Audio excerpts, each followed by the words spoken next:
prospects for democracy in Iran. They already have democracy in Iran. I would just request that you allow us to get through our presentations. Hold your questions till the end, okay? Okay. No, I'm going to keep This interrupting panel- until they have me thrown out. You didn't come here to listen to you. I was going to ask you to leave. If you're going to disrupt this, you're going to have to leave right away. Yeah, if you're going to disrupt, you have to leave now. Yeah, this- Forum of the left forum. You have to leave. You're at the left Well, forum. you're not leftists. Leftists don't That's- support a bourgeois counter-revolution to Oh. install an imperialist government in another country. That's not left. This- Right now. we need to get them out. Yeah. That's not a democratic way of protesting anything.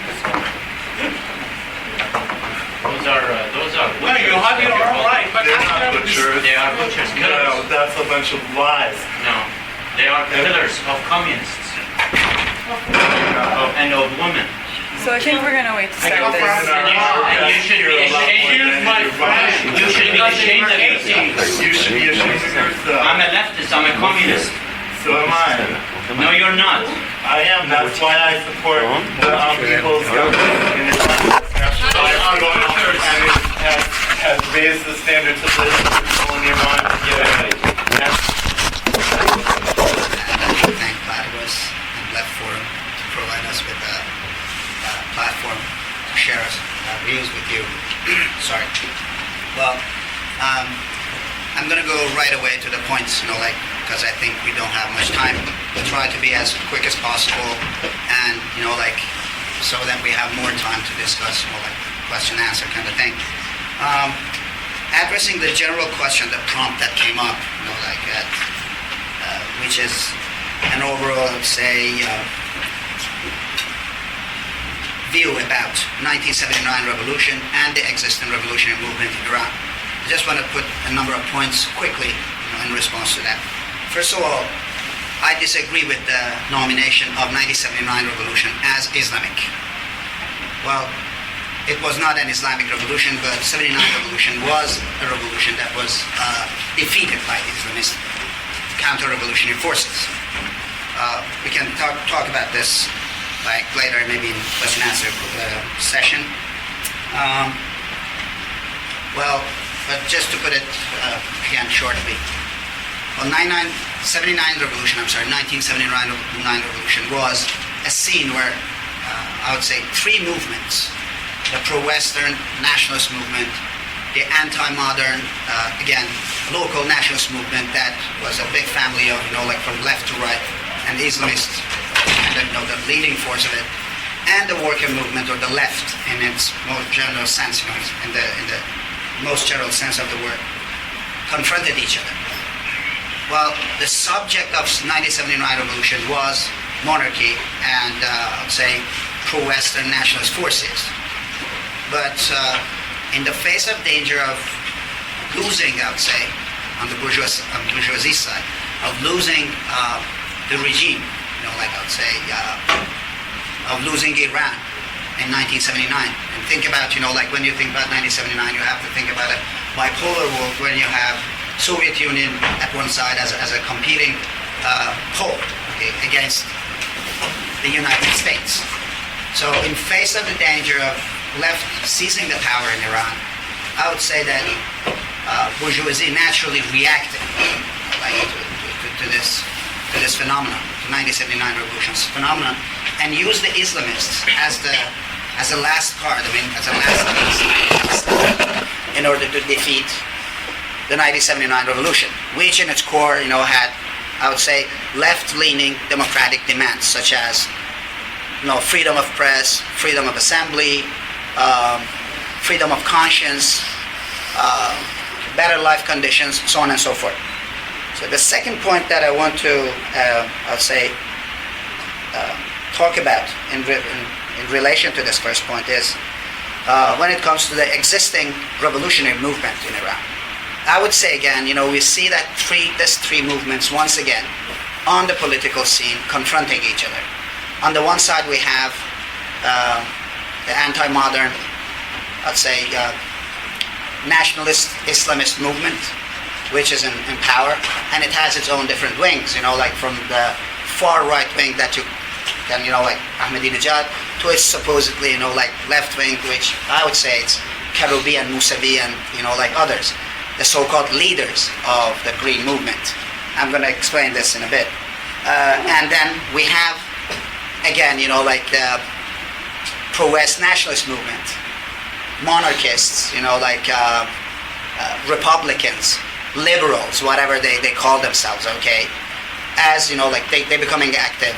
And we have, I would say, again, the popular movement, which is really not radical in its demands, and it's has to be, like in some sense, because of its, I would say, because of the historical era that we live in, because of the political situation in Iran, and because of the very existence of the Islamic regime in Iran. It is left-wing. It is democratic. It is freedom-seeking, libertarian, because it demands equality. It demands, at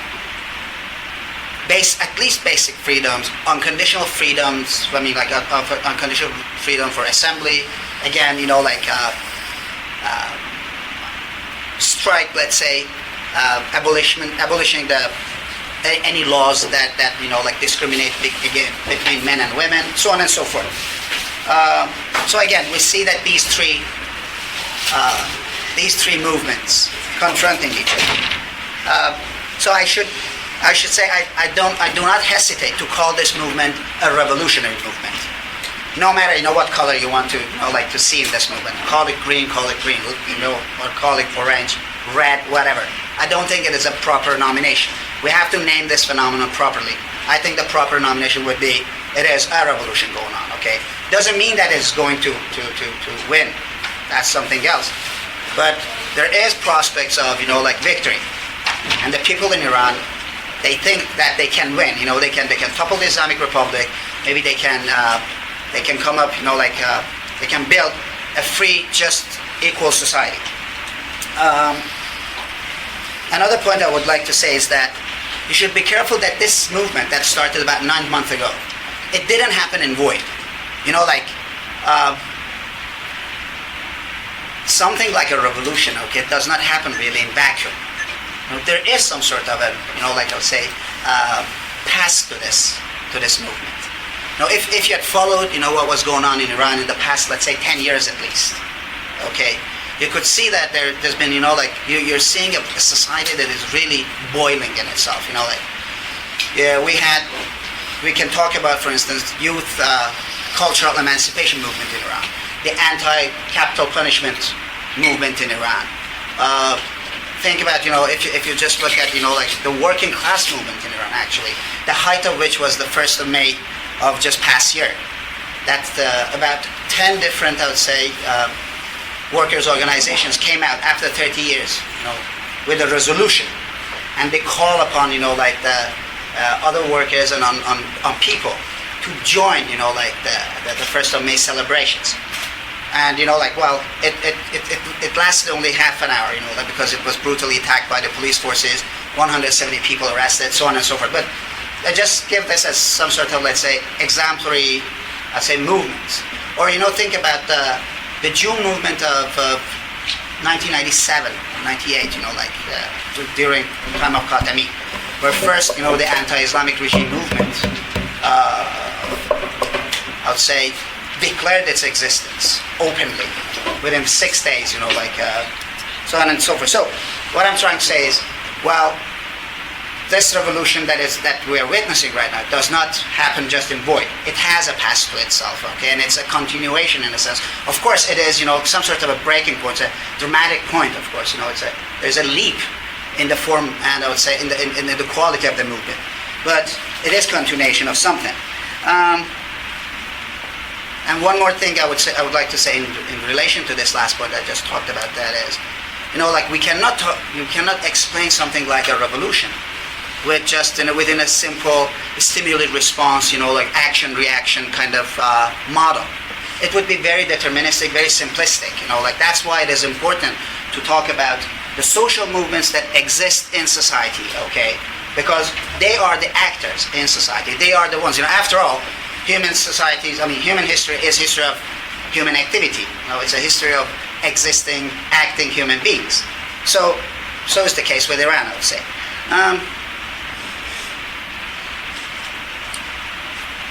And the last point I would like to talk about at this point is about the leadership of this revolution. Well, I see that, you witness that, we witnessed that the mainstream media trying to sell Mousavi or Karoubi or other, Islamic, I would say, figures as so-called the leaders of this revolutionary movement.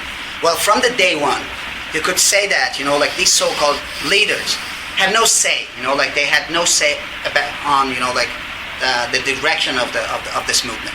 They really tried to stop it, and different, at different points, I would say the first one, really people, they kind of, broke their ways away, they just, pushed these guys aside was the so-called Quds Day, which, was an Islamic day called upon, by Khomeini and others, that they would go and chant against Israel, for instance, and, in favor of Hamas.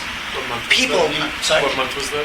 It was at the end of, it happened to be this year at the end of summer, because it's the last Friday of Ramadan, okay? So it was in September.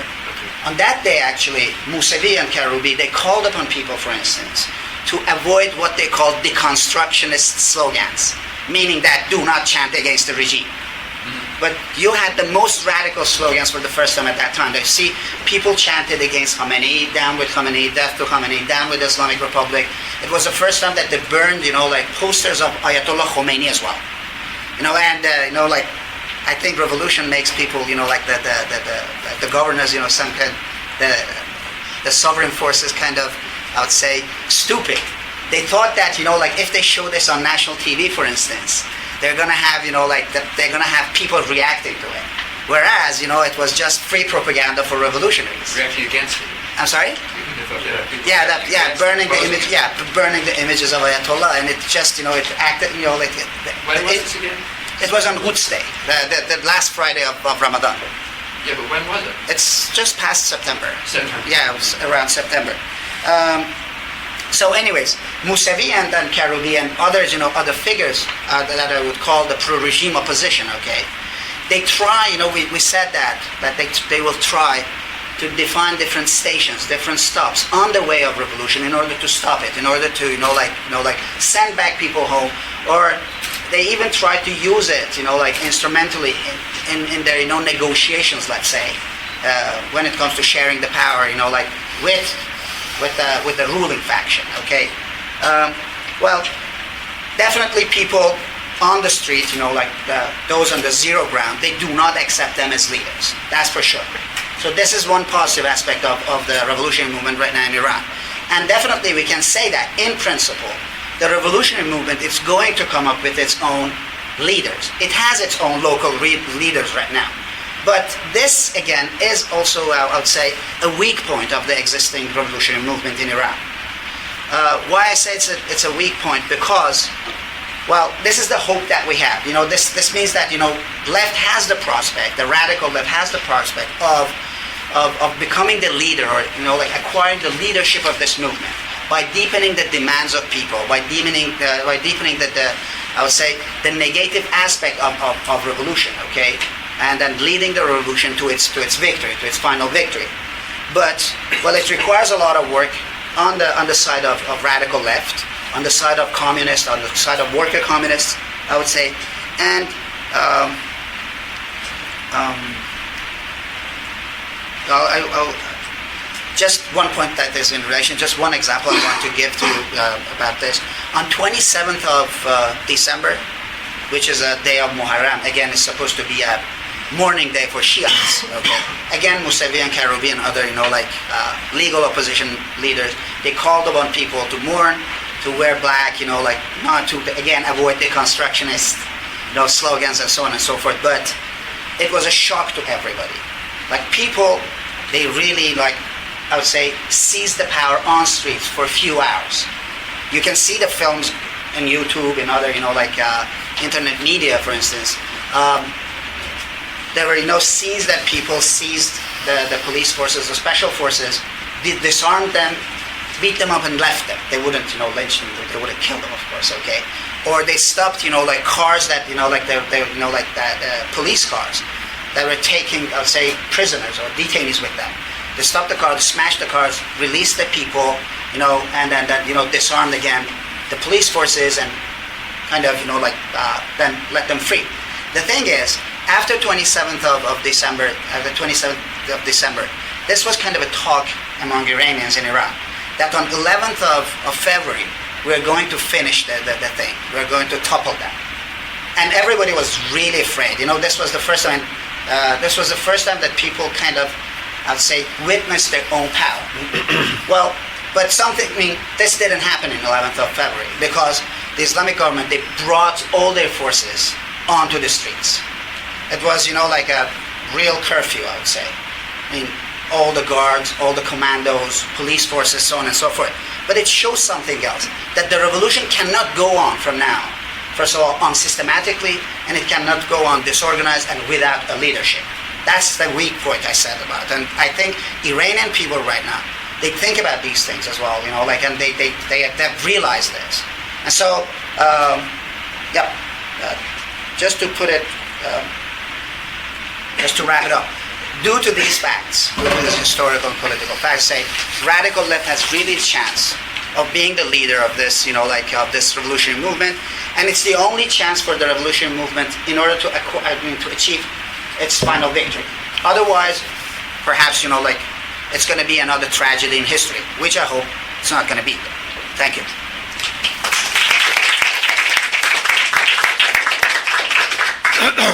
Well, I too am grateful that you have invited me to be part of the conversation, and thank you for coming. My take is, in many ways, a variation on Siyaves's point. In many points I agree with him, and in some crucial points I disagree with him. I agree with him that the 1977-1979 revolution was Islamized, was hijacked, was the product of a multifaceted revolutionary uprising in which multiple political forces were responsible, but through successive crises that the Islamists either created, such as the hostage crisis of 1979-1980, or crises that came their way, such as the Iraqi invasion of Iran, instigated by the United States and its regional and European allies. Iran did not start the Iran-Iraq war, but Khomeini prolonged it for his own reasons. So under three successive crises, two created by Islamic Republic, one coming way of Islamic Republic, the two that the Islamic Republic created was the American hostage crisis, November 4th, 1979 until January 19th, 1981, which is the crucial period that all alternative revolutionary forces, both anti-colonial nationalist and third world socialist forces, were brutally suppressed. The Constitution of the Islamic Republic was ratified, the first presidential election was held, the first parliamentary election was held, and so forth. Despite the fact that in principle I agree with my good friend Siyaves, I think the devil is in the details. The second crisis, that is the American hostage crisis, was not even finished that the Iran-Iraq war started in September 1980. Why Iran-Iraq war started? It had to do with the revolutionary potential of the Iranian Revolution of 1970-79 that was appealing to the region at large. Reagan administration was scared witless about this spread, both into Central Asia and into the Arab world, and they created two monsters as bumper zones around the 1977-79 revolution. One bumper zone was Saddam Hussein and Iran-Iraq war, and the other bumper zone was the Taliban, or the Mujahideen as they were called at the time, for two purposes. Number one, to fight the Soviets, the Soviet occupation of Afghanistan, and number two, to fight with Shi'i-inspired Iranian revolution by virtue of the Sunni-inspired Wahhabi aspirations of the Taliban organization. In the course of the Iran-Iraq war, 1988, another opportunity comes Iran's way with the Israeli invasion of Lebanon in 1982, which is commensurate with Islamic Republic being instrumental in creation of Hezbollah in Lebanon, and thus spreading its tentacles into the region. Again, Islamic Republic has nothing to do with Israel attacking Lebanon, but Islamic Republic takes advantage of that for its own purposes. Islamic Republic has nothing to do with the incarceration of 1.5 million human beings in Gaza. Palestinians create Hamas, but Islamic Republic takes advantage of the creation of Hamas for its own regional interests. It's very important to open the frame and look at it regionally. The third crisis, again, that I lost count, fourth crisis that Islamic Republic created was the Salman Rushdie affair in 1989, when the Islamic Republic faced a constitutional crisis. Because of the exposure of the Iran-Contra affair, the designated heir to Ayatollah Khomeini, Ayatollah Montazeri, who was a single voice objecting to the mass execution of the leftists in 1986 in the dungeons of the Islamic Republic, fell out of favor with Ayatollah Khomeini. There was a crisis of succession, and they redrafted the constitution in a way that the low-ranking clerics, such as the man whose picture was just here, Ayatollah Khomeini, who was a lower-ranking cleric, to become a successor to Ayatollah Khomeini. So this is all a footnote to Siyaves's point that how did it happen that the multifaceted revolution became radically Islamized by a succession of crises and mass execution, expulsion of the left, mass execution of the left in the dungeons, etc. Let me now... Was that done secretly, the mass execution? No, all the records of it are there. And was it done openly? No, it was open. I mean, it was mass executions in prison. All the documentations are ready. The edict that Ayatollah Khomeini wrote and authorized it and admonished Montazeri for having prevented it so far, etc. is all part. What was the pretext given at the time? The pretext at the time is that they are unrepenting and they are opposing to the Islamic Revolution, and they have to be eliminated. Now, I beg your pardon? After attack. Exactly, involvement in the thing. Now, let me now back down a little bit and add something else, and that has to do with the commencement of the Green Movement. What I disagree with Siyaves, let me just finish my commentary, is that I don't believe that what we're witnessing is a revolution. It doesn't mean that I don't wish it to be a revolution, but it is simply not a revolution. Because the revolutionary condition that you need, progressive elements of the middle class bourgeoisie and a solid labor class doesn't exist by two fundamental reasons, dear friends. Number one is the economic factor. 85% plus of Iranian economy is oil-based. Oil-based economy does not generate labor. Is a capital-based economy. Capital-based economy generates weak labor class that does not even have the opportunity to form unions, let alone independent unions, let alone to organize politically. The other factor is, I give you a statistic, 1997, 3 million high school graduates participate in what here we call SAT, National Entrance Examination. 3 million. The entire capacity of Iranian university system was 240,000. What happened to more, that is less than 10%? What happened to the more than 90%? They are absorbed into 3 layers of militarized security apparatus.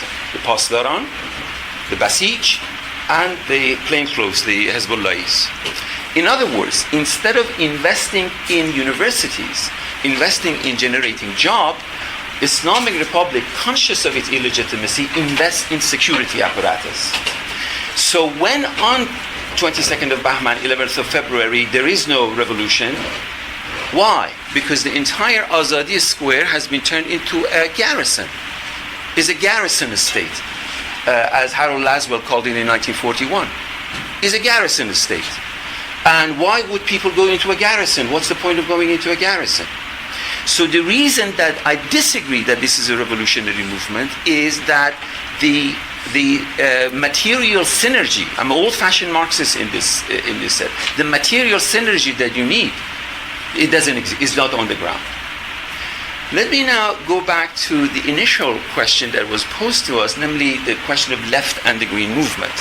There seems to be an element of crisis as what happened to Iranian left, or what is the position of the left on the green movement, and so forth. I think we have to have a more open-minded conception of the left. Left doesn't just mean a red flag and a hammer and sickle, right?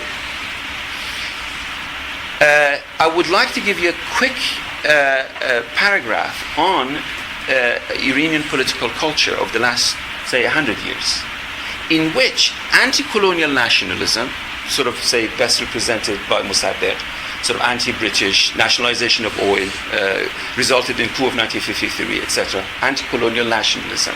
The base of it are progressive elements of the bourgeoisie and some elements of the labor class in the oil industry. The second force, long before the Russian Revolution of 1917, is progressive third world socialism, that in the 20th century was best represented by the Tudeh party, by Cherikay Falai Khalq, etc. And the third element, component of the Iranian political culture is militant Islamism. Now, in all of these three, you have a left and a right.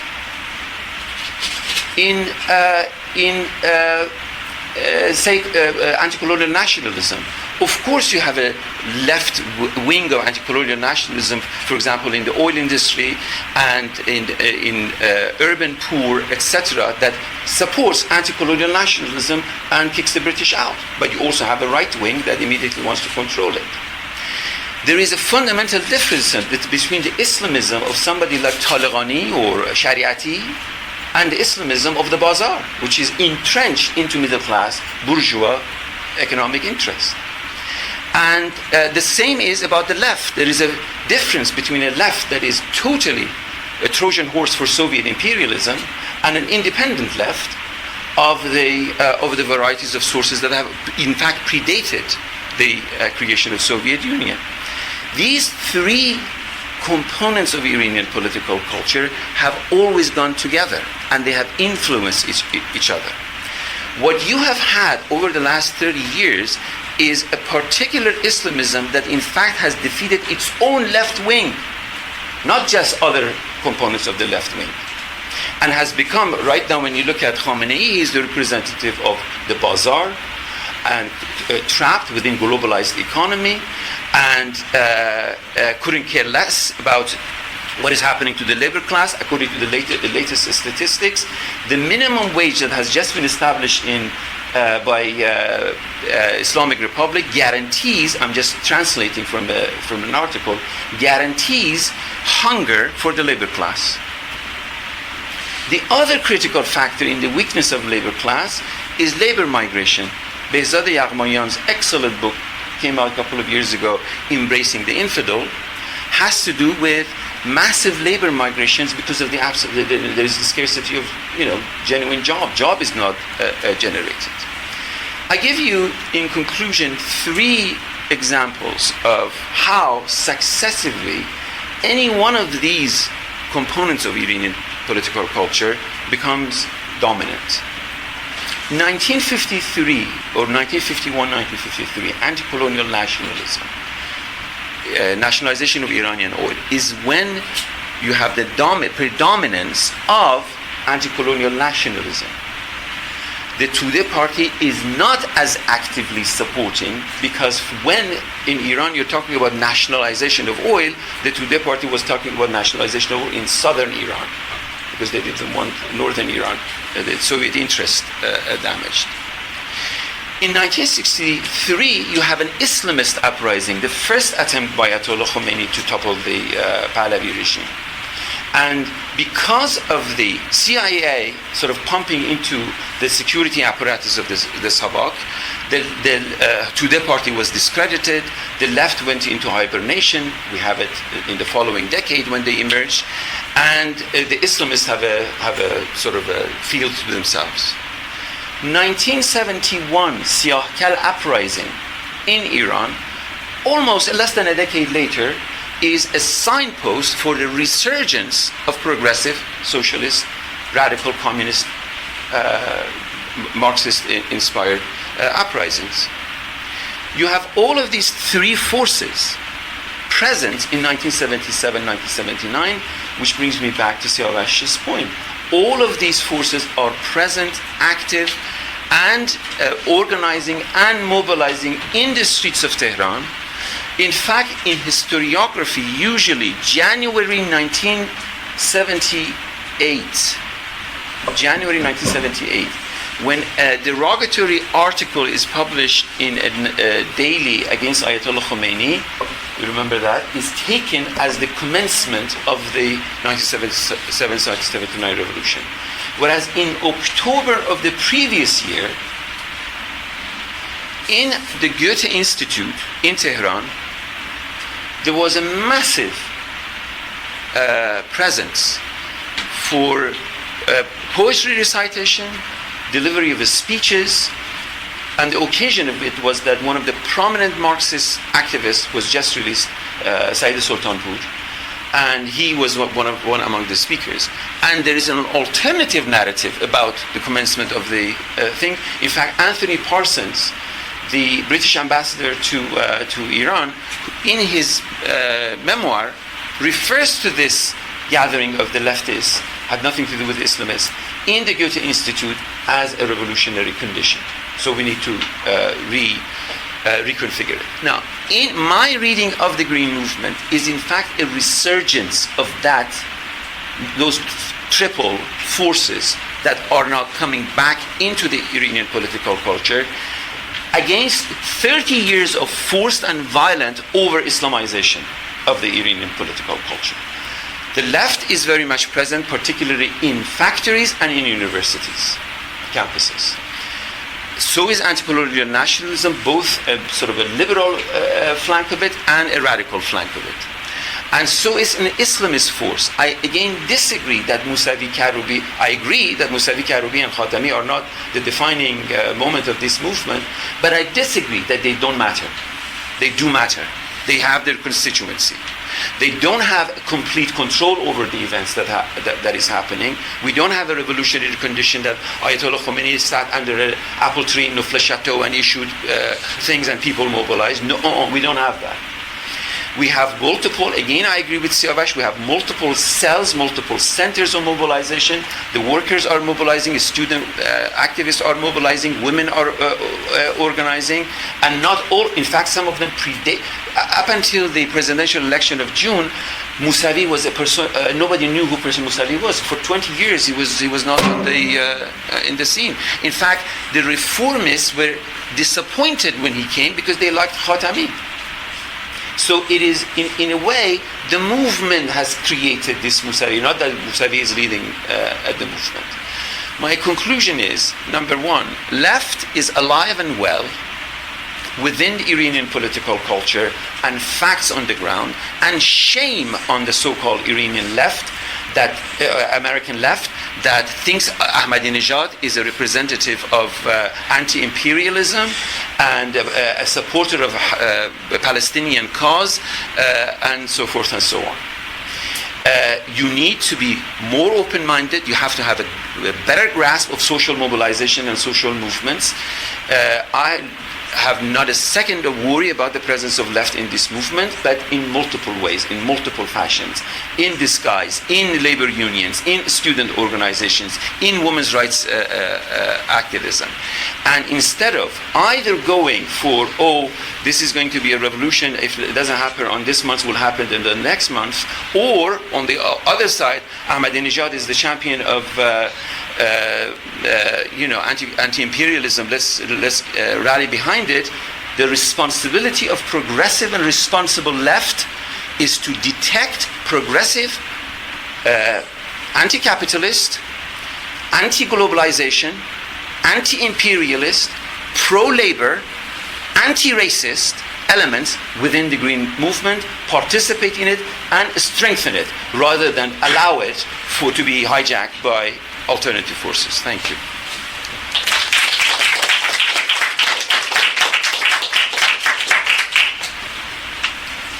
All right.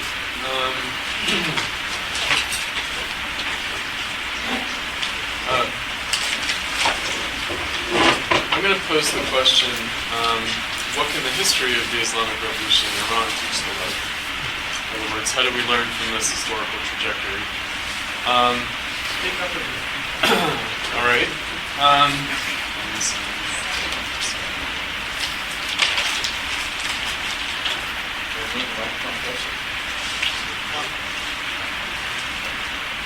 The 30th anniversary of the toppling of the Shah witnessed the controversy over the election in the Islamic Republic, in which, as most here know, Ahmadinejad claimed victory against Mousavi, but mass protests against the result of the election were subject to brutal, violent repression. The two historical moments, the birth of and the crisis of the Islamic Republic of Iran, communicate over time and can tell us a great deal about the nature and trajectory of the contemporary world and the role of the demise of the left in it.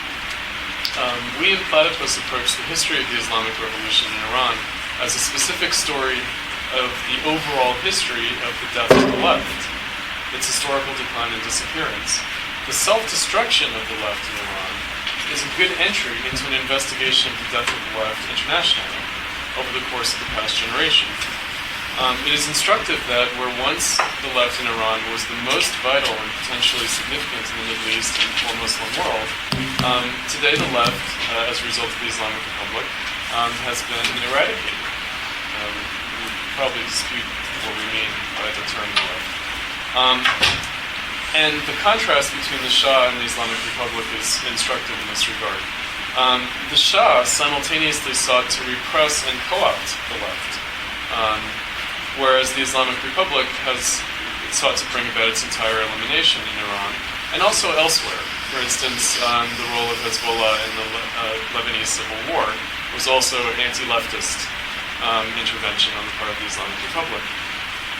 It is in this sense that one can meaningfully talk about the reactionary and right-wing character of the Islamic Republic per se, relative to what came before it under the Pahlavi dynasty.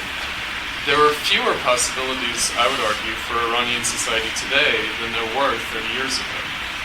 This bitter fact is something most try to avoid confronting, at least where I want to focus my attention. The left, I would say, is defined by potential and possibility, and the right by its foreclosure. The left expresses and reveals potential possibilities, while the right represses and obscures these. For this reason, the role of the Iranian and international left in repressing and obscuring the true character of social possibilities in Iran during the period leading up to the Islamic Revolution is crucial for grasping not only how the left destroyed itself, but also, more importantly, how it destroyed itself as a left, and thus contributed to the construction of a new right. Only by confronting its problematic historical legacy can the left today be a left at all. But this is something virtually no one wants to do. My example is a little bit tendentious, but you'll bear with me, which is Slavoj Žižek, kind of a popular commentator on the left in Europe and the United States. In his book, The Defense of Lost Causes, cites Heidegger's embrace of Nazism and Foucault's embrace of the Islamic Revolution in Iran in order to demonstrate the supposed importance and necessity of what he calls taking the right step in the wrong direction. Žižek is eager, as he expressed it in his writing on the election controversy, to find the emancipatory potential of good Islam. He thinks that a more radical emancipatory potential was grasped, however uncertainly, by Foucault in embracing the Islamic Revolution as an Islamic Revolution in 1979, and also, by the way, by Heidegger in 1933. I wish to argue the contrary, that Foucault's and the rest of the left's embrace or apologia for Islamism was and continues to be a conservative move, thinly veiled by claims to more radical bona fides. This phenomenon of seeking the emancipatory potential of good Islam, by which there is presumably a bad Islam, can be traced all the way through the recent election crisis in Iran. We need to examine the trajectory of the supposedly left Islamists and their discontents and opposition to the Shah's regime leading up to the Islamic Revolution, and how this plays out for the continuers of such politics as Mousavi today. In other words, I'm interested in looking at Mousavi's trajectory as a kind of case in point. The new left Islamist figure, Ali Shariati, is key to understanding the relation of the left to Islamism, both around the 1979 toppling of the Shah and the political divisions in the Islamic Republic today. For instance, Mousavi and especially his wife, Azeri Rahmanard, were students of Shariati, who worked closely with him in the 60s and 70s. She more than me, but they both did. And the largest political organization on the left, maybe broadly defined, in the 1979 revolution were the Mousavi who organized the street protests or one of the main organizers of the street protests that toppled the Shah and participated in the embassy takeover. So this is left Islamism. The fact that Mousavi and Ranavard eventually joined the Khomeini faction, and even the fact that there is significant evidence that Khomeini may have been responsible for the assassination of Shariati in exile in 1977, should not obscure the new left, specifically new left Islamist roots of the Khomeiniite Islamic Republic, of which Mousavi was prime minister from 81 to 89, under Khomeini's supreme leadership, but as a function of which meant approving the slaughter of the left in that period in Iran. The present controversy in the Islamic Republic establishment is not to be understood in terms of new wine in old bottles.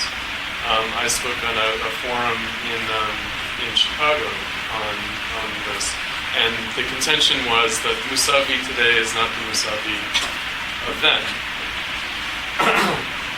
So I'm arguing it's not new wine in old bottles, but rather the old in the new. The Islamist politics on both sides needs to be understood as a right-wing phenomenon, now as before.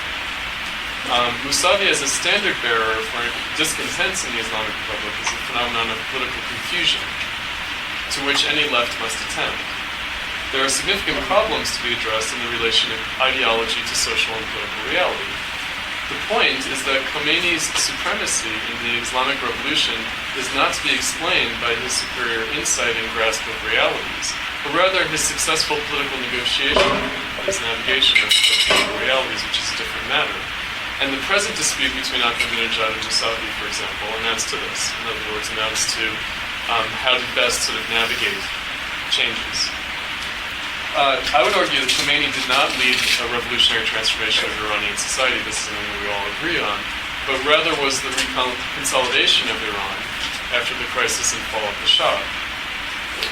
The phenomenon of the so-called left, or the Western left, for the most part calling black-white, does not change the fact that Khomeini represented a right-wing response to the discontents and crisis of Iranian society in the 1970s.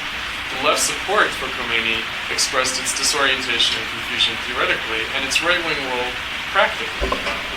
There is no mystery here. Telling women to cover themselves was not an emancipatory act. The collapse of the Shah's regime did not increase, but ultimately decrease the possibilities in Iranian society as the Islamic Revolution played out. The Islamic Republic was not the expression, but rather the repression of potential in the context of diminished possibilities. To understand how this was so, it is useful to consider the historical trajectory of Iran in a more global context. The developmental states of the post-colonial period underwent a severe crisis starting with the global downturn in the 1970s. The 1970s were a period, for example, in which so-called third world debt manifested itself as a serious problem. In other words, it wasn't a problem until the 70s that this took hold. Oil revenues did not provide any remedy for the Pahlavi regime, or in the case of Iran, because what was encountered was not merely an economic crisis throughout the world, but rather a crisis of the mid-20th century transformations that went on under the rubric of modernization. In Iran, this was carried out through the Shah's White Revolution, in which he had been goaded, beginning in the early 60s, by the U.S. administration under Kennedy and also by subsequent administrations. Khomeini's rise as a politician originated in protest against the policies of modernization. In other words, they stemmed immediately from the White Revolution period. Implemented by the Shah under pressure from the United States. Khomeini was always clear about this, the fact that he had a right-wing response to these changes in a way that the left has not been as clear. The left abdicated from providing an emancipatory response to the changes in Iranian society. the Shah stood between right and left-wing discontents. But the left steadily liquidated its own concerns. Indeed, despite the fact that discontents with the Shah were channeled into New Left anti-imperialist politics, the Shah indeed was himself being put under pressure by the United States and sought to resist a lot of that pressure. I think there's great, just recently declassified tapes from the Nixon administration, in which Nixon complains about the Shah, undermining, his own position, undermining U.S. interests in the region. Not only was the Shah's regime prompted to transform Iranian society through the White Revolution reforms in the 60s and 70s, thus exacerbating discontents, but indeed responsibility for the ultimate demise of the Shah could also be laid at the door of U.S. policy because President Carter refused to intervene to support the Shah. The U.S. not only supported the Shah's regime, but significantly undermined it as well in these ways. This was not a mistake on the part of the U.S., but rather expressed the differing interests of U.S. policy as against the Shah's regime. So much for supposed anti-imperialism as an explanation for what happened. So what happened in Iran? Certainly the close, if not always happy, relationship between the Shah's regime and the U.S. became symbolic for discontents in Iran. But symbolic in what sense? The New Left conception of imperialism got in the way of a sober perception of the problems facing Iranian society in the 1970s. Iran was not suffering from U.S. imperial oppression so much as it faced a crossroads in its development, in which an insurgent Islamist politics found purchase. The nature of this Islamist politics was obscured by the left's conception of the potential social political divisions in Iranian society and the greater global context. So the idea was the Shah and the comprador bourgeoisie, the Shah's cronies, that because Islamism was against them, it was objectively progressive. Iran was the site for the most significant political left in the Middle East and Muslim world, certainly in the 60s and 70s. Many thousands of Iranian students with leftist inclinations studied abroad in Europe and North America in this period.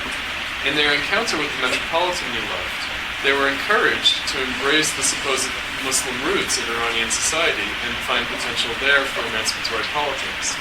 But emancipation from what and for whom? The issue of Islamist politics looms.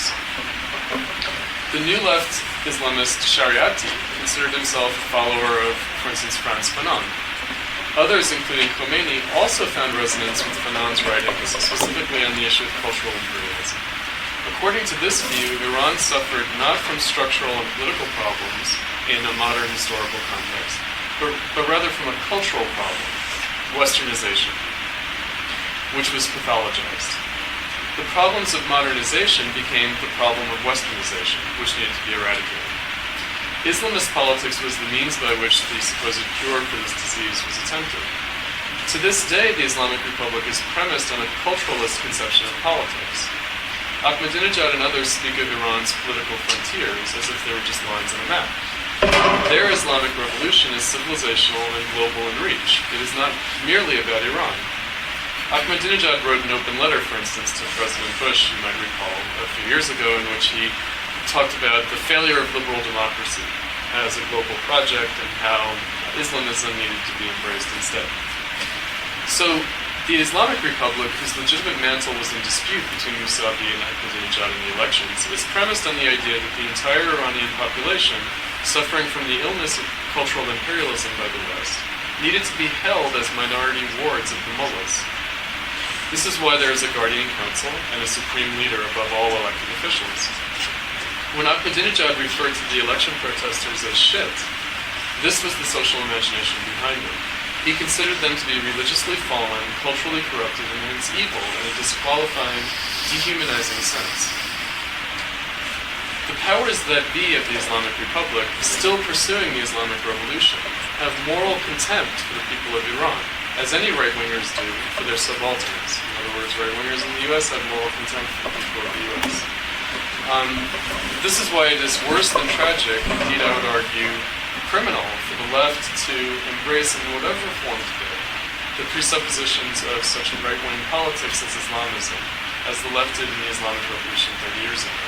In other words, the problem sort of recurs, that you have people talk about the ferment in the seminaries now, that there's like there's a new kind of student population that is questioning and within the terms of Islam itself. It was worse than it was today, and it continues to be today.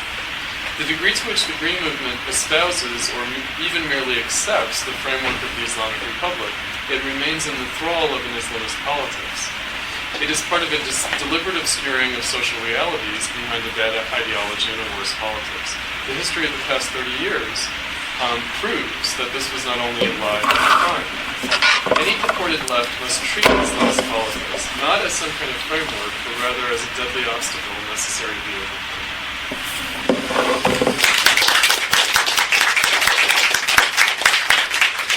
Okay, let me lay down the law. I'd like to take 3 questions and then shoot them back to the panel so you guys can discuss. Please strive for concision. Richard, Issam, and... I have a double question. One question is political and one factual. The political question is, what do the panelists think about the Enlightenment leftist notion that emancipatory politics must necessarily be secular, and so that the rise of religious politics in the world, Islam as Jewish and Israel, Christian in the United States, is inherently right, but religious politics is inherently. That's the political. The factual question, which is also a political question, is during the Iran-Iraq War, were there any Iranian leftist groups who took what the Leninists would call a revolutionary defeatist position? That they called for revolutionary defeatism for the Iran. Were there any? Those are the 2. I didn't hear the second question exactly. The second question was, during the Iran-Iraq War, were there any Iranian leftist groups that took what Lenin would call a revolutionary defeatist position? A factual question. Sam? Well, sorry. If you really want. No, I can. Okay, I have a question or a kind of comment. I'm from Iraq. And it's about the revolution and whether you tag a revolution a leftist or you not, or you don't. Revolution, in my opinion, is an objective phenomenon. You cannot tag a revolution up front, and then if it's not red enough for you, then you turn your face and say, oh, maybe, or I don't care, or this is Karoubi's, or this is green. I think this is a wrong position for the left to take. First of all, the revolution is an objective thing. It's the people out in the streets, they want to topple the government. This is a fact, like a volcano. You cannot say, I think. There are facts. People are in the streets burning the Pasdaran and the Basiji, and this is a fact. You cannot philosophize about this. We can only say, what is the role of leftists in this revolution? What are you doing to the people to hear you? To hear slogans about equality between women and men, about separation of religion from state, about abolishing all Islamic and Sharia discriminatory laws against women. What are you doing as a leftist? So from that perspective, a revolution cannot be tainted or painted red or even pink unless there are leftists join that and believe wholeheartedly that this is a revolution that's going to topple the regime and rid the people of Iran and I dare say people of the world of the most vicious regime on the planet, which not only executed leftists in the prisons of Evin, but also they bombarded Sanandaj because all the left has immigrated to the north of Kurdistan. They bombarded Sanandaj and killed them in their houses. So in my view, the left has not to sit on the fence and wait to see if this is red enough for them to jump off the fence. But to jump now and say this is a leftist and I'm going to lead it. And these are my slogans, workers, women, unionists, come along. So for me this revolution has all the characteristics of a revolution. People want to topple the regime. So what is our role here? As an academician or as a communist? Okay, what is our role here? Yes. And sorry, thank you. And Yeah, I just really hope the panelists do address the first question about the role of religion and the notion of political Islam, and specifically what you mentioned of the left in political Islam. How do we work with that? And then on the ground, how are these the three elements that you mentioned working together? The sort of bourgeois anti-colonial nationalism, the progressive left movement, and the Islamist movement. Are they having a coalition when they plan demonstrations? How is that actually happening on the ground? Do we follow the same order? Well, I think you had something to say about Richard's question, so why don't we? We can all follow the order of presentation. I have some If you have, commentaries on that's the fine. question. I don't think First of all, I go on with saying that, definitely that revolution is an objective phenomenon. Definitely. That was what I was going to say as well. Islam spoke it out. People in the streets in Iran, from the day first, they say, that they are going to topple the regime. Even, the first or second day, that the slogan that came out massively was, Mousavi is just an alibi, we are going to topple the regime. That was one of the massive slogans. So if this is not a revolution, what could be a revolution? I don't know. It has a political objective. It's going to topple the regime as a first step, or a secondary step on its way. Definitely, what we have to ask then is, what as left we are going to do here? Well, I say that one aspect of the objectivity of revolution is the existence of this social movements in it, or political social movements. And by social movements, I do not say the proclaimed left, the proclaimed right. As Hamid said, it's not just a matter of a hammer and sickle just to call yourself a communist, and you become a communist. This is not the case. I look to what you represent. Saddam Hussein called himself, a socialist. Well, I dare to call anybody here, call them a socialist or whatever. Except the Nazis. Okay. Sorry? The Nazis called themselves. Yeah, the Nazis as well, so on and so forth. Okay, so, but when I say, when I talk about the left movement, or when I talk about the worker communist movement in society, I'm talking about what demands, a section of society is declaring the demands that they come up with. When I say that, in 1979 revolution, there was a working class movement, I'm not talking about particular organizations. I'm talking about the demands, and I'm talking about, I would say, the spontaneous, so to say, organization of working class in their councils that, practically ruled in certain sections of, in eastern Tehran, in city of Rasht, in some cities in south, in old industry. For a while, they could really rule the factories. They seized the factories, but they were brutally attacked.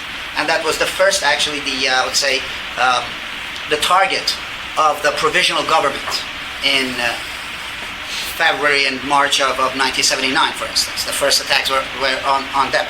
Or I talk about women, for instance, in which, came in tens of thousands in 1979, March 8, onto streets of Tehran, demanding, because that was the first time that Ayatollah Khomeini talked about, compulsory veiling, and women were on the streets, and the funny thing is that the proclaimed, communist leftists at that time were, criticizing these women, saying that, well, now that the thing is, that the main thing is to go against the imperialism, U.S. imperialism, so to say, okay, and, these women are just irrelevant. They should go back home. Or they are, puppets of U.S., so on and so forth.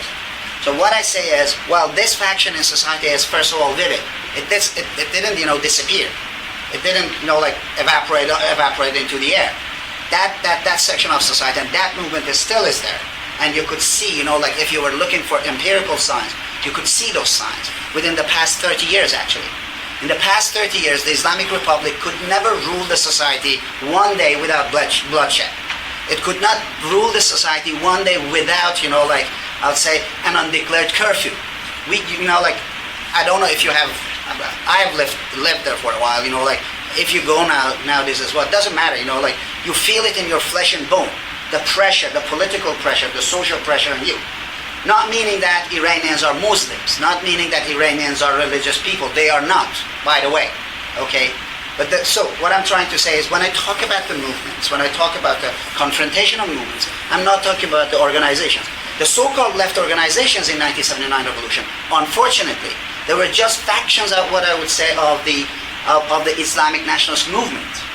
Despite their goodwills, despite their, I'm not blaming any single person. I'm not saying that they were not devoted to Marxism or they didn't know it properly. But what I say is, when I look at it objectively, they politically belong to some other political movement, to some other faction, like to some other social movement.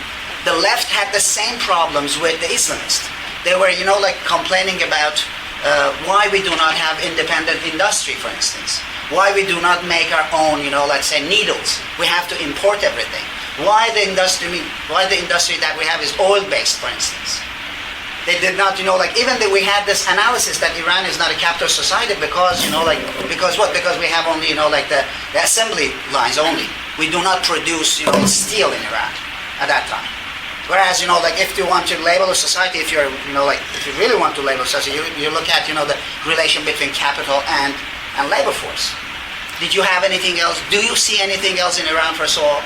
I mean, and this is to Hamid, as a matter of fact. He says that the working class in Iran is weak.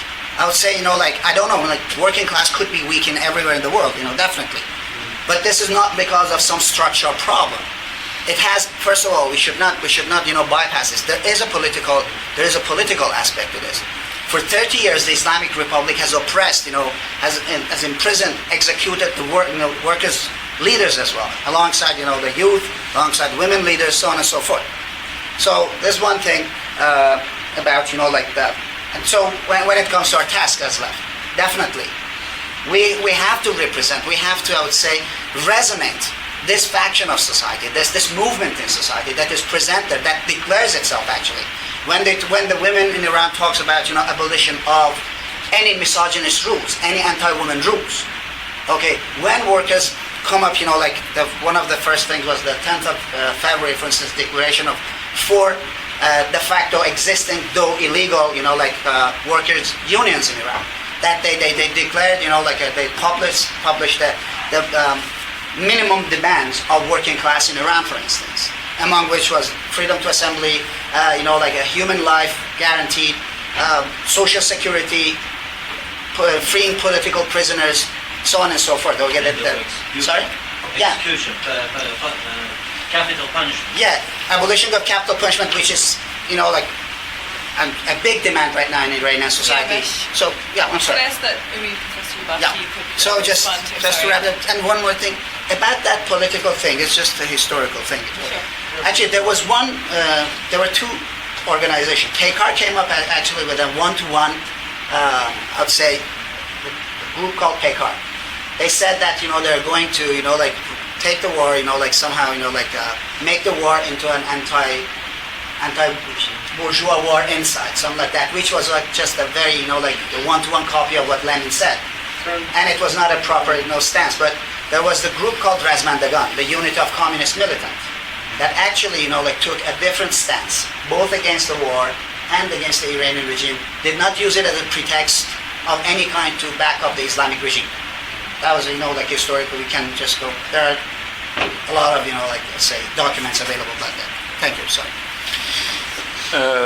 Let me just go a couple of points about your point about the Islamic Republic and there is a synergy. You're absolutely correct. Jewish state, Islamic Republic, Christian empire, Hindu fundamentalism, that they exacerbate each other. In fact, Jewish state and Islamic Republic, they love each other because they're the replica of each other.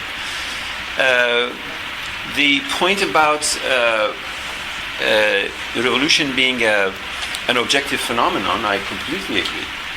So is a garrison state, or an objective phenomenon.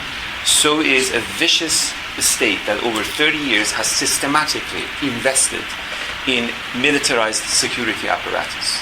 That is also an objective fact. Now, that doesn't mean, as you said, sitting on the fence. Since this thing called Green Movement started, I've been writing either left to right English or right to in Persian until I'm blue in the face. Now, why is that the case? This is apropos your point that you have to get involved. right-wing new conservatives are pro-green movements, new liberals are pro-green movements, and the regime change people are pro-green movements. Those who want to impose severe, crippling economic sanctions on Iran by way of a prelude to military strike are pro-green movement. And as a result, responsibility is go there, as I recently said in an article in Persian, if this green movement is for bringing new liberal economics to Iran, let us know it now so I can draw a red line into this green movement. In other words, recognizing that this perhaps is not the revolutionary moment that is that one hopes for it to be, it doesn't mean sitting here and wondering, oh, I'm an academic. No, I'm out in the streets. Okay? And out in the streets means to have to be objectively creative in every turn of the event by establishing, for example, across the board solidarity between progressive and liberating national liberation movements with the green movement. Over the last 10 months, I've had extensive conversation with Palestinian colleagues that we have to rob the Islamic Republic of this pretense that it's pro-Palestinian and is protecting the Palestinian causes, which is a fundamental lie that has persisted for too long. How do you get to that? By getting involved. By identifying the most vulnerable forces, namely the labor class. But also keep in mind there is another side, which is what you said about the left position vis-a-vis Islamism. What about the left position vis-a-vis Islamophobia in the countries that we live in? I consider it irreducible irresponsibility for the progressive left in Europe and the United States, instead of hooking up with labor immigrant communities, to side with right-wing Islamophobes against immigrant communities. Of course there is forced veiling, of course there is misogyny in immigrant communities, but there are myriads of other problems with immigrant communities. So the progressive left, instead of community activism, instead of cultivating relationship with immigrant communities, sides with right-wing political activists against immigrant communities about veiling. Of course veiling is a repressive measure. But the world is no longer just Islamic Republic and Gaza. The world is very large, in this very city. You won't catch me dead in Islamic Republic to call myself a Muslim. But after 9/11 in this fucking city, I called myself a Muslim. You know why? Because every Afghan kid was running for cover. If his name was Ahmad, Muhammad, etc., was running for cover, ashamed of who they are. What sort of progressive politics it is in London to side with stupid right-wing white supremacists against veiling? In London, not in Tehran. There is no difference between imposing veiling in Islamic Republic and tearing it off in Europe. I think there is. No, absolutely not. Defending Then, the children's rights. no, not to be, I defend. Muslim is Listen, a I fundamental defend right. the children's right by going to the communities and working with the communities, not working with the right Not wing. working with the mullahs. Of course, but where is the mullahs in London and Paris? They defend the people against the mullahs. Listen, you defend the people against mullahs and against racists, not siding with racists against mullahs. Who said they side? Well, you open up your eyes, you will see them around. Let me say something. I just would No, like to it's Richard, let me respond. Yeah. Because I'm gonna deal with that. A couple of things. I think that the whole question of objective circumstances, whether the revolution is objective. If you look at philosophy of science, it's always a matter of judgment.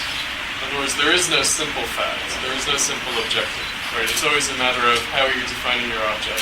How are you establishing your fact? And it's a matter of judgment. Judgment is always a part of it. And so I think that it's actually a political issue how we judge objective circumstances. You know, if I can sort of bring it back to sort of basic logic. And I think that, there's a fine line, I think that, with Siyaves and Hassan, political activists, that, in a sense, calling something what you want it to be is part of making it what you want it to be.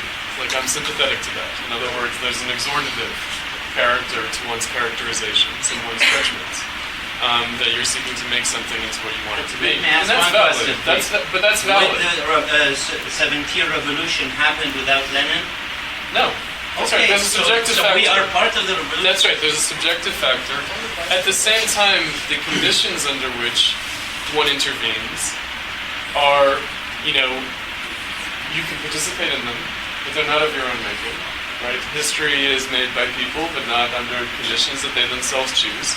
And, I would argue, and I think that, there are frightening aspects of the 1979 revolution that one needs to sort of consider. That's why I brought up, like, the MEK, the Mujahideen Kalb, as this kind of, monstrous, I would say, in some respects, historical phenomenon. And yet we have to attend to it. I think that there were more radical possibilities in 1979 than there are today.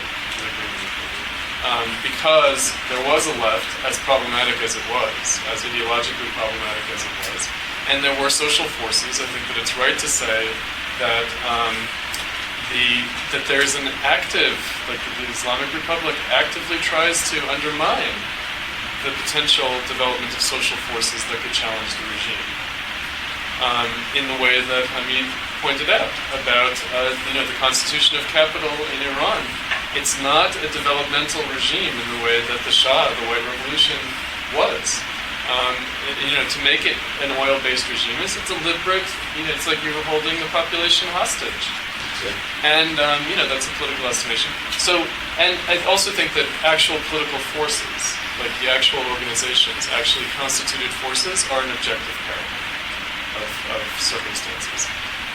So that's important. And I think that it goes back to how we esteem phenomena in the 79 revolution, like the Workers' Councils. One of our speakers today, Saeed Ranema, had to bow out because of Persian New Year, and that we didn't know how to negotiate the scheduling of our event today properly to be able to accommodate all of our speakers.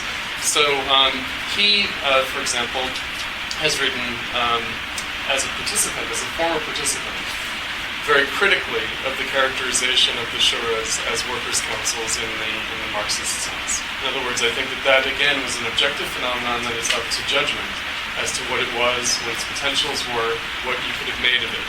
I think that the jury, in a sense, is still out as to that, and I think it points to these kinds of issues. In other words, was it a revolution that was hijacked? Maybe, maybe not. Like, I think that there are stakes in these kinds of characterizations that we should attend to. And my job on this panel is to sort of keep those kinds of issues in the air and say that the judgment is not a settled matter. But I agree with the objectively creative activity. And I think that it takes different forms. I think that we are in an impoverished situation. I don't think that there is an easy way to intervene in the Green Movement to make it what we want it to be. I think that is not.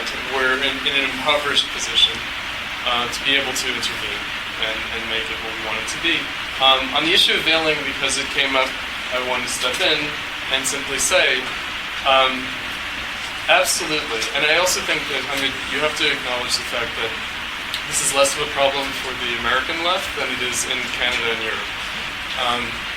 That in Europe, in France or in Britain, you have the anti-veiling. In the United States, you don't really have this, right? And I think that if I can say that then allows for the political issue to be.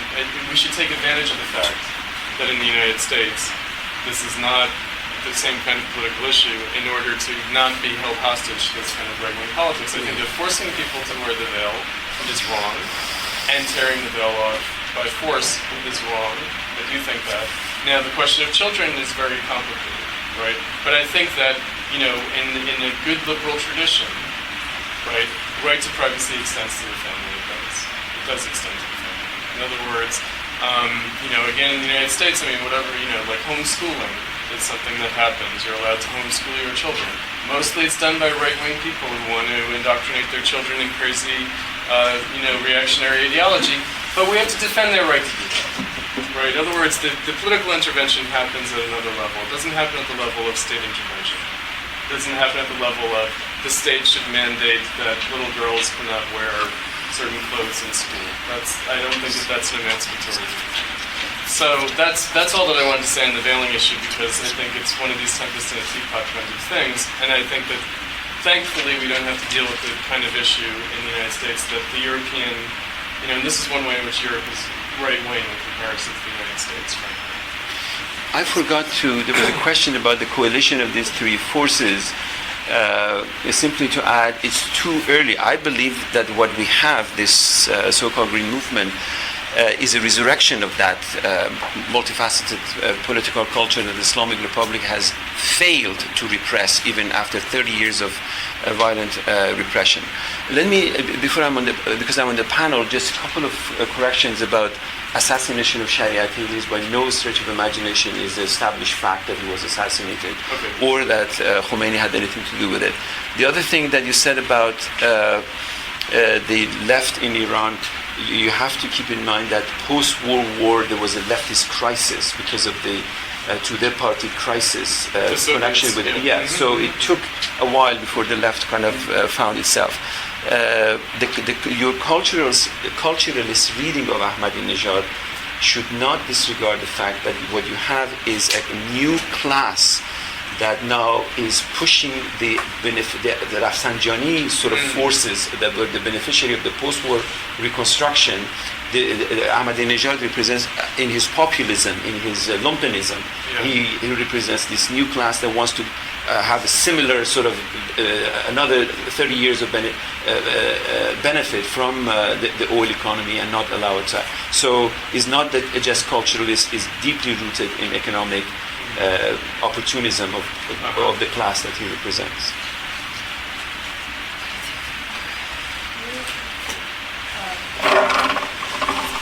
Of course, our hearts have gone out to the people in the streets of Iran, so I'm going to ask you to take the risk of putting on the mantle of prophecy and say, first of all, what would be the conditions for the success of a revolution? This is the reason I came to this panel. And how likely are those conditions?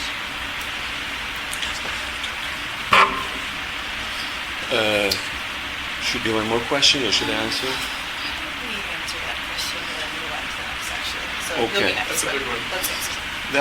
That indeed is a big one. I have absolutely no doubt that this movement is impossible to repress. Impossible to repress. Even possible Excellent. to repress. That it will go on. And in fact, Cost of lives too. it has cost. And in fact, the labor force, the labor unrest, because of the endemic economic problems that the Islamic Republic faces, is yet to join force. That is, strikes and labor demonstrations and revolt against this minimum wage that has just been established and is guaranteed misery is yet to join force. If women's rights movement predates, at least by a decade, maybe two, this green movement, labor force is yet to join it in full force. They have been part of it. But when that comes, the combination of this, whatever the amorphous nature of this green movement and women's rights movement and labor force movement, an endemic crisis of creating job and so forth, which is something beyond Ahmadinejad, it just is part of the situation, is simply impossible for the regime to change. The regime will increasingly assume a militant, some call it sultanist, some call it garrison state disposition, and its salvation paradoxically comes from President Obama. Because President Obama has inherited a mess in Iraq, inherited a mess in Afghanistan, and he's exacerbating it in Afghanistan. It has just spread into northern Pakistan. He's spreading its wing into Yemen and Somalia. In all of these operations, he needs Islamic Republic, and Islamic Republic would be very happy to shift the attention from its domestic policy problems into collaborate, as they have been collaborating with the United States, despite this their slogans. Collaborate with United States in Iraq, collaborate with in Palestine, collaborate in Lebanon, collaborate in to keep themselves in power. So that's the key to it in terms of our responsibility going back to the left is to keep the attention not on domestic issues in Iran, not to allow it for the geopolitics of the region, because the uprisings in Iran has thrown a monkey wrench at the geopolitics of the region. Just quick, what's the role of Iran in like Yemen and other countries? Oh, they're very active in supporting the Shia. So it's like monetary, like the military. No, it's not the Taliban. It's a Shia faction that is fighting the central government. But so is Saudi Arabia. So is the United States. The movement is impossible to repress and is yet to unfold fully. I'm convinced, and that the task is to keep the attention on inside Iran and not to allow the geopolitics of the region to distract it, and in fact to connect the uprising in Iran to national liberation movements in the region, in Iraq, in Afghanistan, in Palestine, etc. That's the task. I have something to say. Robin. First of all, I just want to give a little bit of some sort of empirical, let's say, data here. Like, if you go to Iran nowadays, okay. First, I think we have to change our conception of people in Iran. This revolution so far happened to, contribute to that kind of changing of conception about Iran. So these are not a bunch of Hezbollah guys, that back up the, burn the American flag or the Israeli flag. So, but they demand, they're well informed. They know about the world. They know about their rights, though they're deprived of them, and they're fighting for it. The other thing is that, right now in Iran, those on the streets, these are rational people. They believe that they can topple the government. They really do believe that. That's why they go on demonstrations. They have calculated, perhaps, that there are going to be, unfortunately, some casualties, if you want to. Somebody's going to die. But perhaps not 69 million of the 70 million population, maybe a few thousands, which they find it rational to pay as a price in order to topple this government. Otherwise, it would be, people could be crazy otherwise. You have to say they're crazy, that they do something that they do not believe it's going to happen. So as far as the Iranian people are concerned, definitely they believe in their victory. It's going to come, it's not going to come, that's another issue, okay? And I think the victory of this movement depends on, actually, active participation of radical left, of deepening, actually, the movement, of deepening it in its demands, okay? And it is only possible by, I would say, emphasizing the radical demands that so far we have had. I think one dilemma that radical left faced historically all around the world was either, become a mass party, but, forget about the radicalism that I had, or I'd stay radical and but marginal. Well, I think the objective, the historical moment in Iran provides us with, with a way out of this dilemma. That left has the opportunity, as a matter of fact, to lead this movement to become a massive popular movement, only if emphasizes its all radical demands, deepening these radical demands that are already in the air. Just something to add about, for instance, working class movement. 2 years ago, again in 1st of May, in central Tehran, there was this meeting, a pro-government meeting, where Rafsanjani was supposed to talk, okay? And workers, actually, about 7,000 of them, they really hijacked the pro-government, 1st of May celebrations, and they took the streets. And you should see, their banners, they're all available on the net. You can go, and these are not Photoshop or anything. You can find them in Iranian Islamic Republic's newspapers as well. That when, it was a time that Ahmadinejad was, was trying to, strengthen his position by, coming up with this nationalist, I would say, rhetoric, saying that, to use, the conflict about the nuclear issue, that the nuclear right is our, unconditional right. Well, one of the banners, a huge banners of the workers was something like that we do not want nuclear power. We do want a human life. And another banner was, we do not live to work. We want to work to live in order to live. These are the demands. Okay, this is the working class. This is the radical, I say the radical is in the class, actually, and in the streets of Tehran. And this is the real opportunity for left. So I think the only way, the only way that this movement can really achieve its goals is to, like by emphasizing and deepening this existing radicalism in working class movement, in women movement, and in youth emancipation movement and other, like let's say, student movement. Yeah. So we're running out of time. I'd like to take these two questions, maybe with a mind towards wrapping up. Given, I don't know, this is sort of a little bit off topic, but do you think there's a chance that the U.S. might try to invade or stage a coup d'etat in Iran? And if so, what role, is there a chance that they might try and co-opt the Green Movement as a pretext to launch an invasion of Iran? That's a concern. My question is on tactics. Okay, so we talk about solidarity with the people of Iran. What are we talking? Are we talking with thoughts? Are we talking petitions? Are we talking a demonstration outside of an embassy? Are we talking sending material goods to people? Are we sending observers? Are we running guns or books or material goods? Are we talking an Abraham Lincoln Brigade? What are we talking about? All of these. Yeah. What are we talking about when we say solidarity? And I see that America's involvement has been so poisonous in the past with Iran. I understand why they would go, stay away. What are we able to do? And this is the thing that I've been watching since I was a little child in 1979, going, things are getting worse, things are getting worse. What do you do, especially coming from this country?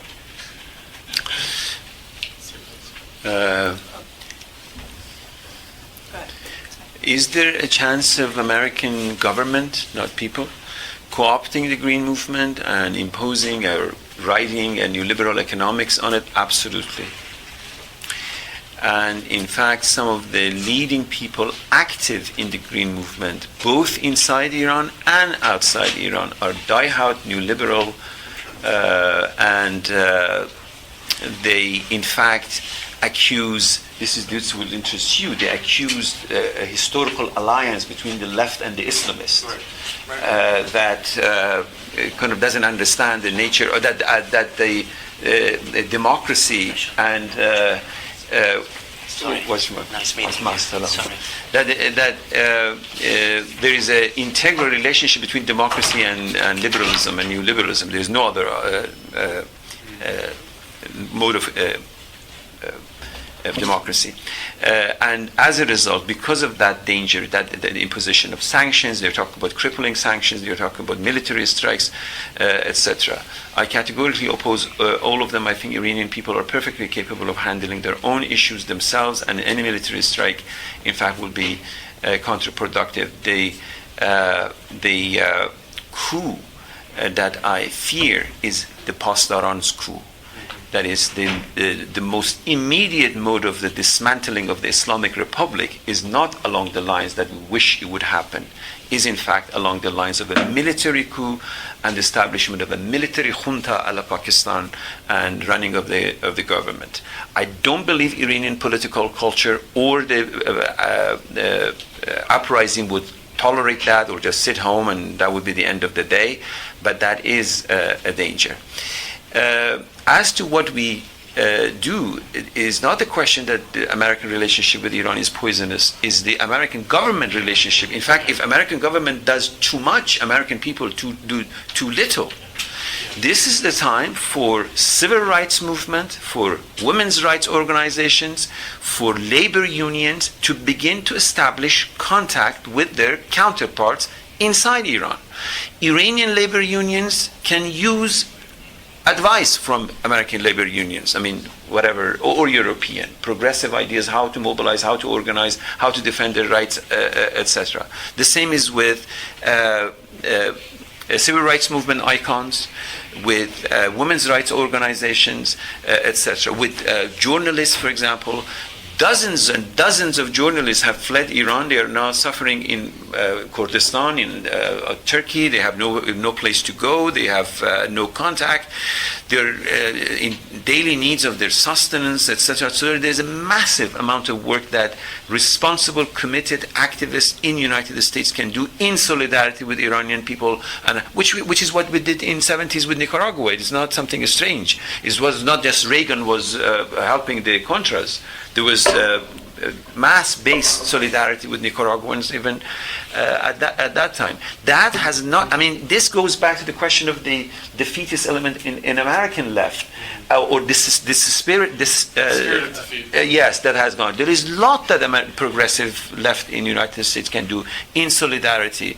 In fact, this is the time of citizen responsibility. Look at the convoys that go to Gaza. Do you follow? And the thing that to happen, it is very easy because it's black and white to have solidarity with Palestinians.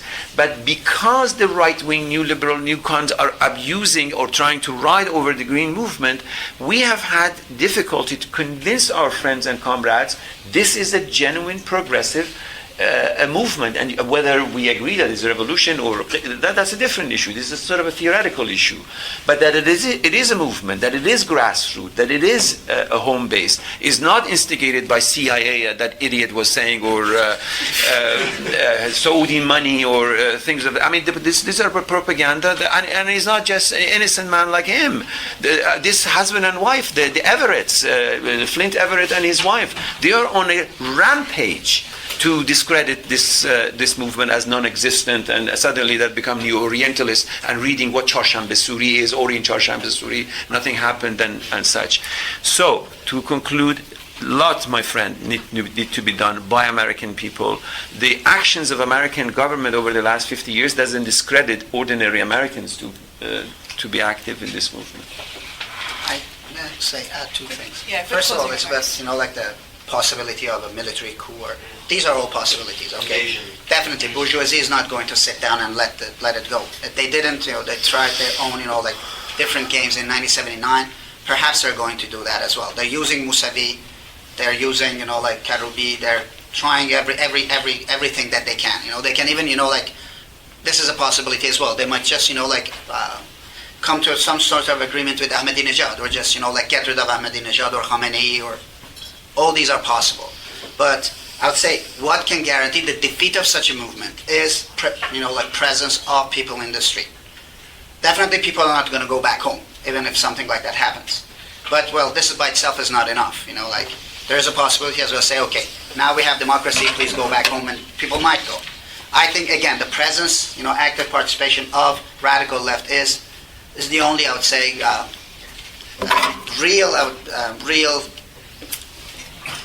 the only real solution against such possible scenarios, first of all, okay? The other thing is about what we can do in West, in America, for instance. I think, well, what is important is this. The basic task of American people, I think, is something about American government. Like, you have to, this is your responsibility. If tomorrow the revolution, succeeds in Iran, and they topple the Iranian government, I think we have the responsibility here in West to stop the American administration from sending cruise missiles onto Tehran in name of bringing liberty, democracy, whatever. That's the thing that is real and can be done. Like massive demonstrations, maybe, and definitely it is important to have relations with progressive, progressive factions of revolution movement in Iran, with women movement, with workers movement. And, of course, get rid of this picture that we have, that Iranians are coming from a different culture, that, they have different, perhaps, they're as if they're coming from a different planet, or they're, like a different species of, I don't know, a biological species, something like that. They are not, okay? They're people. They have demands very similar to what people demand in West, in East, I don't know, in North Pole, whatever, these are human demands.